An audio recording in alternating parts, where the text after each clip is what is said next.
ზისგან დამცავის საშუალება მათთვის, ვისაც აქვს ცნობიარე კანი ან როზაცია.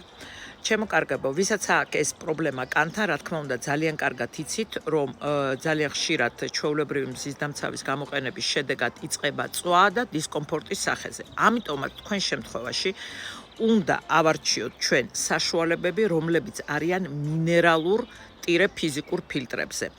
ეს ერთი და იგივეა. ეს ძალიან მარტივია, თქვენ თვითონ გამოიცნოთ, თუ არაწერია მაგალითად საშუალებას აფთიაქში თუ შეხვედით და არაწერია მინერალ ფილტր, მაგ შემთხვევაში უნდა იყოს აი ეს ორი წარწერა, როცა ამოატრიალებთ საშუალებას უკანა მხრიდან დაახლოებით პირველი 5 ჩამონათვალის შორის უნდა იყოს სიტყვა ტიტანუმის დიოქსიდი ან ცინკის ოქსიდი. აი ამ ორი დასახელების შემთხვევაში თქვენს წინაშე არის მინერალურ ფილტრებზე ასებული მზისგან დამცავის საშუალება. გაითვალისწინეთ ჩემო კარგებო, როცა გადაწყვიტავთ არჩევანის გაკეთებას. აბა, წარმატებულ არჩევას გისურვებთ.